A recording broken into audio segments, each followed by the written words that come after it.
quarto bloco e também parceiro novo chegando na área. O cara é referência quando o assunto é direito. Ele vem trazendo informações valiosíssimas e desmembra os assuntos com maestria.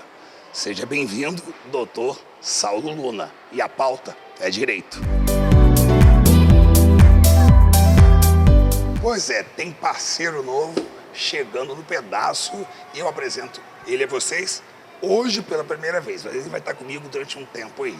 Mas deixa eu falar para vocês um pouco da história dele. Ó, ele entrou na faculdade aos 17 anos, fez a primeira audiência aos 21. Precoce o moço, né?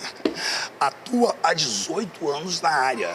Ele é Saulo Luna, advogado de família, cuida de divórcios, alimentos, guardas e afins. Bem-vindo ao time, meu amigo. Que satisfação ter você aqui agora. Te conheço, para quem não sabe, a gente se conhece já há um bom tempo. Bom tempo, desde a época do Santo Antônio. Exatamente. E aí foi a adolescência, foi aí a uma parte de noitada juntos. Exatamente. Aí, e a gente seguiu carreiras profissionais diferentes. E hoje tê-lo como parceiro profissional é muito bom. É um prazer estar com você. Foi um prazer aceitar esse convite. Nós estamos aí para poder somar força. Muito obrigado. Eu acho que vai ser de extrema serventia para muita gente.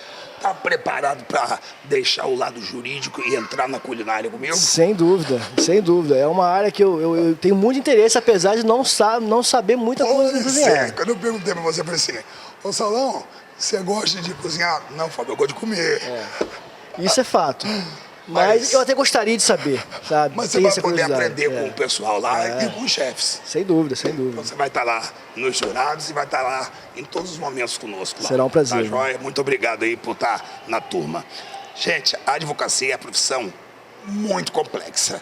A área que o Saulo atua tem características próprias e lida com temas muito sensíveis do ponto de vista social, humano e político. Saulo, que habilidades, características, competências não podem faltar ao advogado que atua em sua área específica, a área da família?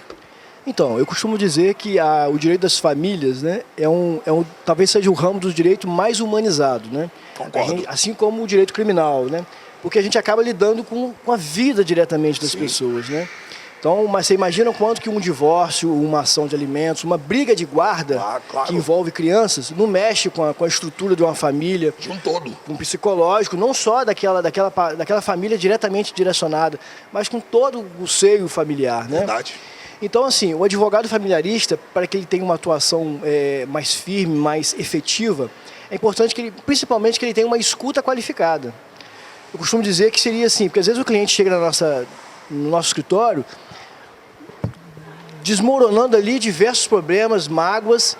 A gente sabe que efetivamente o que ele quer, mas ele está falando talvez o que ele não precisa. E as dúvidas são muitas. Exatamente. Então a gente tem que ter essa escuta qualificada para conseguir filtrar, tirar dele o que ele realmente precisa.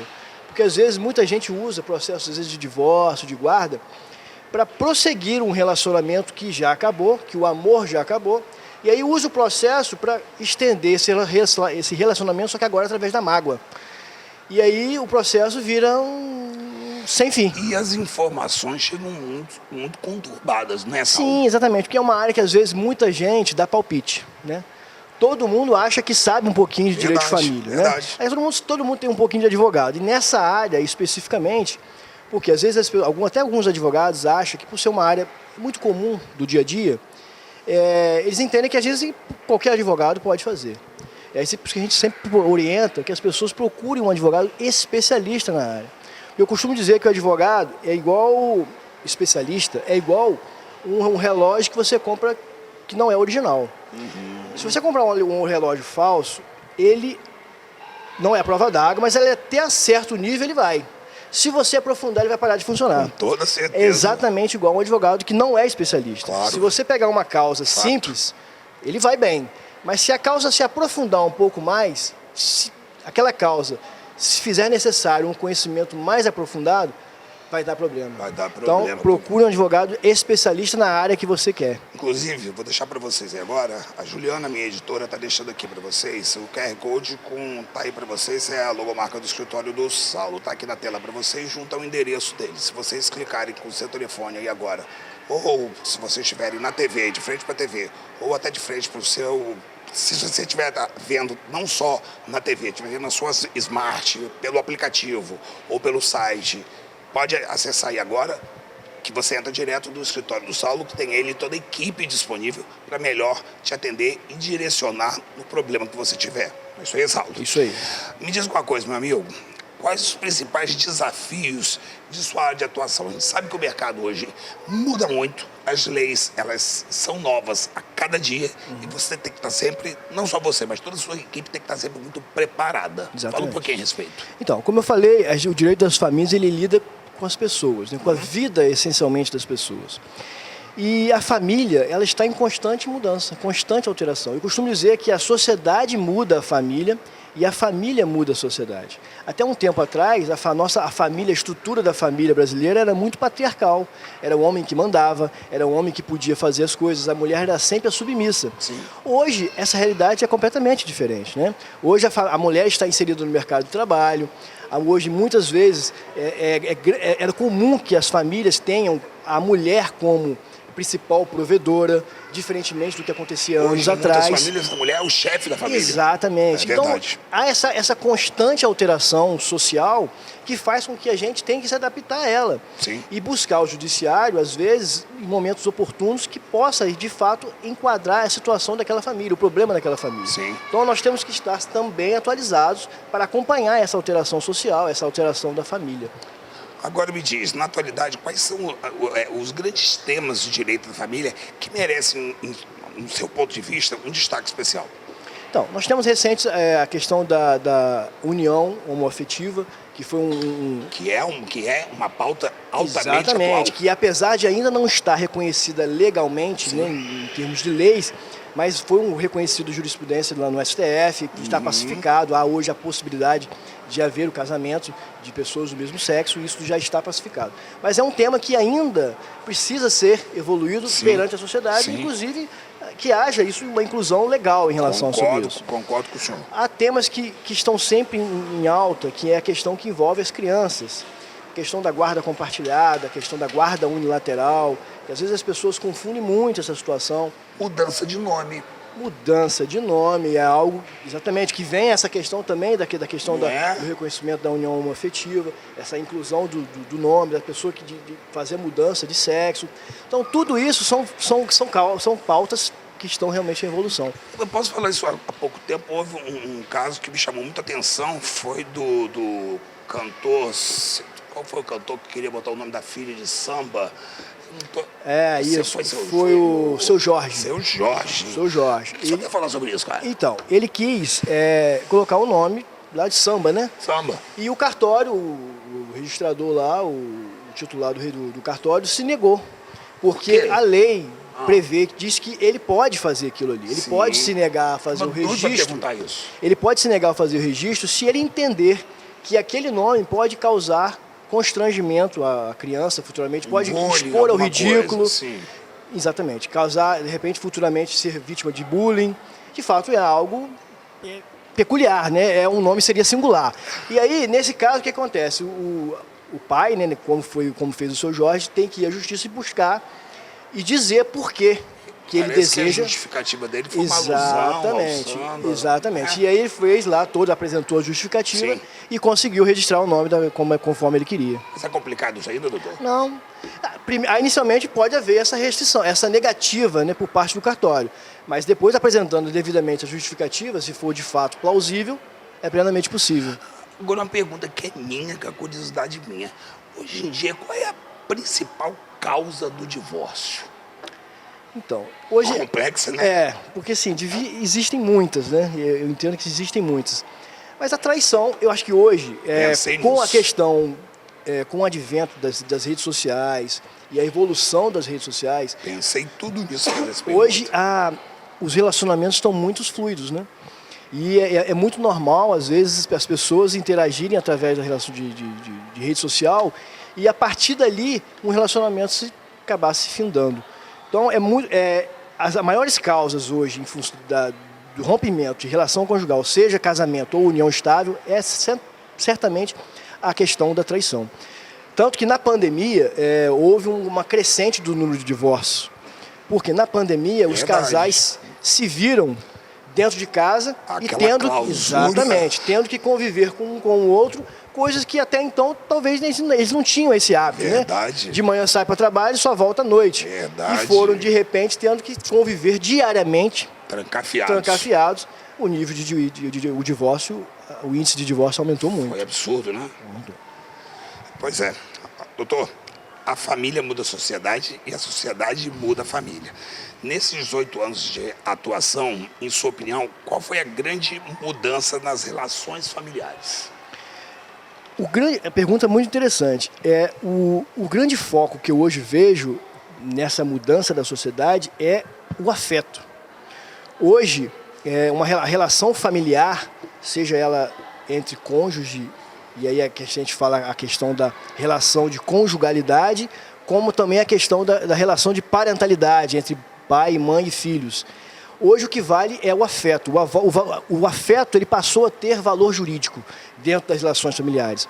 Até então, os filhos só eram reconhecidos quando tinham relações sanguíneas. Hoje, o afeto talvez seja tão importante quanto o sangue. É possível hoje você reconhecer a paternidade, colocar na certidão de nascimento um pai que apenas criou, que não tem relação nenhuma de sangue com o filho. E ele pode ir lá no cartório, se for o menor, e reconhecer a paternidade. É a paternidade socioafetiva. E aí isso dá origem ao que a gente chama de multiparentalidade. Um filho pode ter um pai de sangue e um pai de criação no registro. Interessantíssimo esse tema. Gostei muito. Curiosidades, Fábio Abud versus Dr. Saulo Luna. É isso aí. Pode compartilhar exemplo de algum obstáculo enfrentado com algum cliente nestes 8 anos e como você o superou? Olha, na advocacia a gente tem sempre diversos obstáculos. Imagino. Né? Muitos. E nessa seara de direito de família, em especial, como a gente acaba lidando com a vida das pessoas, às vezes a gente sabe que o cliente não precisa daquilo ali. E ele insiste em querer exatamente aquilo. Então o nosso desafio é exatamente tentar demonstrar para ele que ele não precisa daquilo. Que o importante é que ele tenha uma pacificação social depois. Porque às vezes tem muitos advogados que falam, olha, eu ganhei o processo, eu saí vencedor. Mas no direito das famílias, a partir do momento em que você tem que buscar a justiça para conseguir a solução daquele dilema, daquele impasse que está no seio familiar, eu entendo que ambos os genitores, ambas as partes são perdedoras. Ninguém vai sair dali vencedor. Porque se você precisa da justiça, se você precisa terceirizar a solução de algo que está dentro da sua casa para uma terceira pessoa, que no caso é o Estado, na pessoa do juiz, certamente você já é perdedor. Então, às vezes, o que é difícil é a gente conseguir conscientizar o cliente que ele não precisa levar aquela mágoa que ele tem do seu ex-marido ou da sua ex-esposa para dentro do processo. E o outro desafio é saber identificar que eles precisam separar. Por quê? Há o fim da conjugalidade, há o fim do casamento, mas não há o fim da parentalidade. Não existe ex-filho. Existe ex-marido e ex-esposa. Ex-filho e ex-filho não existe. E às vezes, às vezes é o desafio. Porque às vezes os cônjuges, né, pai e mãe, estão tão magoados em função do término do casamento que eles não conseguem separar que o filho permanece para sempre. Claro. E acaba descontando, né, no filho a mágoa que ele tinha com o pai ou com a mãe. Os problemas aumentam e aí nasce, exatamente, nasce a questão da alienação parental, enfim. Para terminar aqui agora, eu vi uma coisa do seu perfil que me chamou muita atenção. Tá lá, 18 anos promovendo recomeços. O que o senhor quer dizer com recomeços? Então, às vezes, essa frase é direcionada muito para as mulheres. Porque às vezes hoje, infelizmente, está em alta o tema, né, e a gente está até na semana propício para falar disso. Pois é, esse mês inteiro semana, mês da mulher. Infelizmente, está em alta a questão da violência contra a mulher. E como tem aumentado. Exatamente. E muitas mulheres, às vezes, se submetem a esse tipo de violência, que pode ser não só física, mas psicológica, Claro, moral, claro, patrimonial, claro. sexual. Elas submetem a esse tipo de violência durante anos dentro de um casamento, com a falsa ideia de que ali ela está protegida em relação ao financeiro, que às vezes não tem para onde morar, em relação à questão, né? Exatamente, a questão dos filhos. E aí ficam se submetendo a esse tipo de violência porque tem medo do próximo passo, medo do depois. Então, quando eu falo que eu promovo recomeços, que não é só fazer o divórcio, é proporcionar exatamente uma nova vida para aquela pessoa. É mostrar para aquela pessoa que ela pode ter uma nova vida, que ela pode buscar a felicidade, apesar do fim do relacionamento. Que existe vida após um divórcio. Claro que existe todo um período de luto que a pessoa tem que viver. Normal. E é importante que viva. Mas é possível ela ter esse recomeço. E principalmente para as mulheres. A mulher dá um grito de liberdade e sair de um relacionamento desse que é abusivo e saber que ela pode encontrar a felicidade depois do divórcio.